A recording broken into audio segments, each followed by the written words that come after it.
আসসালামু আলাইকুম। Master video tutorial আজকে আবার আপনাকে স্বাগতম।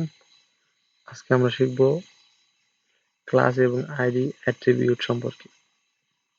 অ্যাট্রিবিউট সম্পর্কে আমরা পূর্বেই জেনেছি। তো আজকে আমরা বিশেষ দুইটা ক্লাস, দুইটা অ্যাট্রিবিউট আইডি এবং ক্লাস সম্পর্কে শিখব।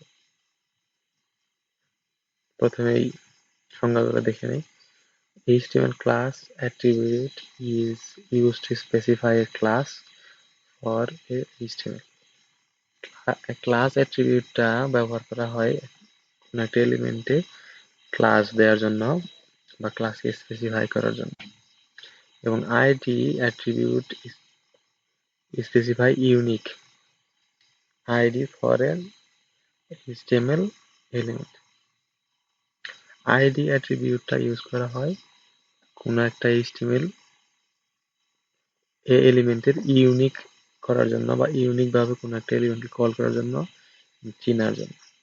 এখানে একটা নোট আছে, HTML ID name, the ID name is case sensitive. ID nameটা case sensitive. Case sensitive মানে এটা ছোট হাতের এবং বড় হাতের করলে কনফ্লিক্ট করবে। যেমন আপনি আইডি দিলেন,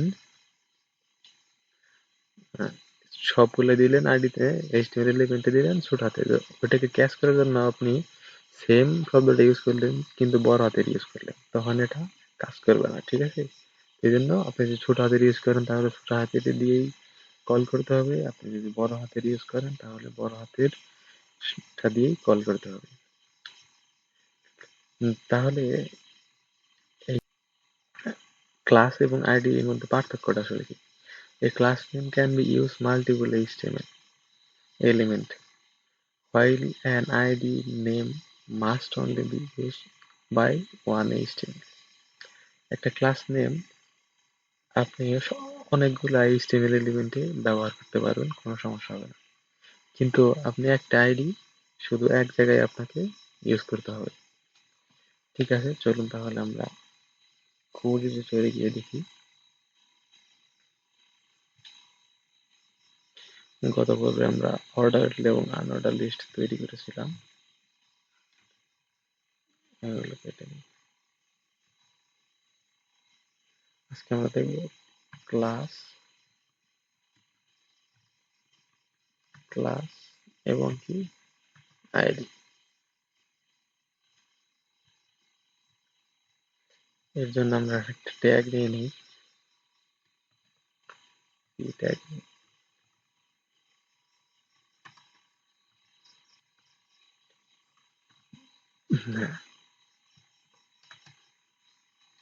আমরা একটা সিম্পল টেক্সট দিয়ে দেই,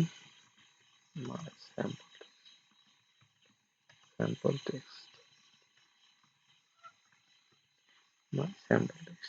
তো প্রথমে আমরা দেখব ক্লাস।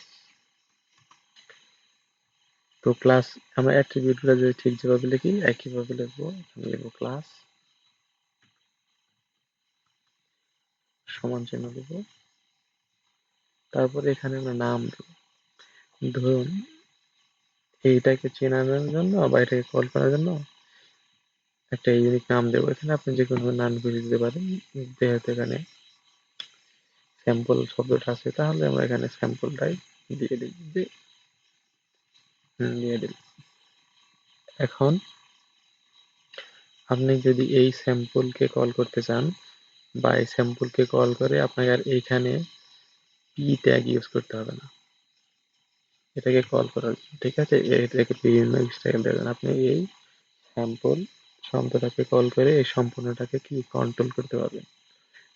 তো এর জন্য আপনি যদি এখানে ক্লাস দেন তাহলে এটাকে ক্লাসকে চেনার জন্য আপনাকে ডট চিহ্ন দিতে হবে। ডট চিহ্ন দিয়ে এইখানে যে স্যাম্পল শব্দটা আছে এই স্যাম্পল শব্দটা এখানে লিখতে হবে। স্যাম্পল শব্দটা লিখতে হবে, স্যাম্পল শব্দটা লিখতে হবে। এরপর আপনাকে সেকেন্ড ব্র্যাকেট দিতে হবে এবং এইখানে আপনি যা লিখবেন তার সবই কি এখানে পেয়ে যাবে। যেমন আমরা ফন্ট সাইজ দিয়ে লিখি ফন্ট সাইজ ধরলাম 20 পিক্সেল, কালার দিয়ে দিই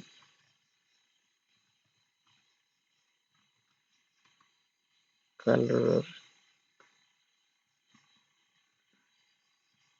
রেড দিলাম। আসলে কালার করে এই যখন নাম দিয়ে ইউজ করা হয় না, এই কালার ইউজ করার জন্য বিভিন্ন RGB কোড, হেক্সা কোড এগুলো ইউজ করতে হয়। এগুলা আস্তে আস্তে শিখবো আমরা। তো সেভ করি, ব্রাউজারে চলে যাই, দেখি কতটুকু কাজ করেছি।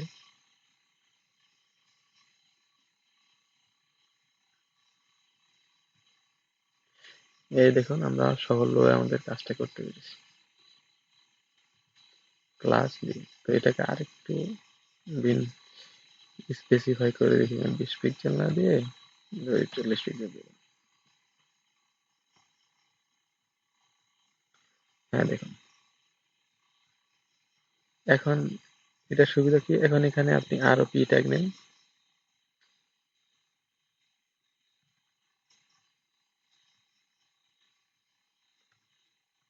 পি ট্যাগ নেন, পি ট্যাগ নিয়ে আপনি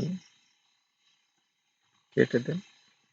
এখন আর সবগুলা পি ট্যাগে পাবেন। একটু আগে আমরা পি দিয়ে সিলেক্ট করছিলাম, এখানে দেখুন পি দিয়ে সিলেক্ট করা আছে, যতগুলো পি আছে পি গুলো হবে, কিন্তু এই ক্লাস দিয়ে যদি আমরা ইউজ করি তাহলে কি ওটার মধ্যে আর এইটার কালার হবে না, এটা শুধু এখানেই পাবে। আমরা দেখি, হ্যাঁ এই দেখুন দুইটা পি ভিন্ন কালার। তো ক্লাস এবং আইডি দিয়ে বিভিন্ন কিছু ইউজ করা যায়। আরেকটা আমরা সঙ্গে দেখেছি যে একই নেম বিভিন্ন জায়গায় ইউজ করলে এটা কনফ্লিক্ট করে না। তার উদাহরণ দেখি,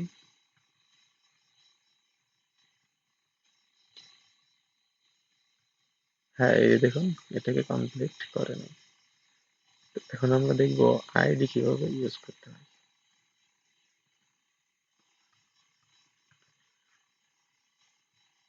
তো সেম ভাবে আপনাকে যেতে হবে, আইডি সমান চিহ্ন, আইডির একটা নাম দিতে হবে। তো আইডির নামগুলো ইউনিক হতে হবে এবং কেস সেনসিটিভ হওয়া যাবে না। তো এখানে আমি ডেমো দিই, ডেমো দিলাম এবং এটাকে কল করবো আমরা।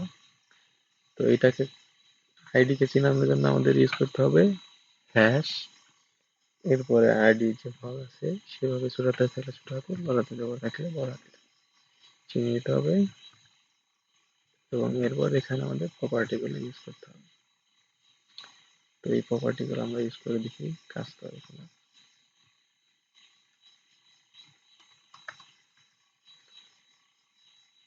ফন্ট সাইজ এখানে আমরা একটু কমিয়ে দিই, 30 পিক্সেল, কালার রেড না দিয়ে ব্লু দিয়ে দিই।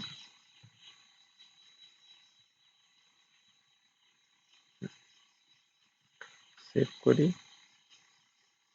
রিফ্রেশ করি, হ্যাঁ এই দেখুন কালারটা ব্লু হয়ে গেছে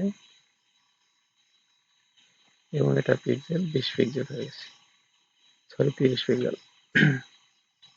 তাহলে আমরা দেখলাম ক্লাস এবং আইডি কিভাবে ইউজ করতে হয় আমাদের HTML এ। তো এরপর যখন আপনারা আলাদা এইভাবে কাজ করবেন, আলাদা স্টাইল শিট নিয়ে, তখন আপনাকে এই ক্লাস এবং আইডি দিয়েই ইউজ করতে হবে। আপনি সরাসরি এরকম পি বা ইমেজ ট্যাগ নিয়ে ইউজ করতে পারবেন না। এর কারণ হলো আপনাকে প্রচুর পরিমাণে পি ট্যাগ নিতে হবে, ইমেজ ট্যাগ নিতে হবে, এই ট্যাগ নিতে হবে। তো আপনি যদি এই ট্যাগ দেন সবগুলো তৈরি হয়ে যাবে। তো করা এটা করা যাতে না হয় তার জন্য আসলে এই আইডি এবং ক্লাস আমাদের ইউজ করতে হবে, যাতে আমরা যে কোনো স্পেসিফিক এলিমেন্টকে এইভাবে ধরে ধরে আমাদের ইচ্ছা মতো আমরা স্টাইল দিতে পারি।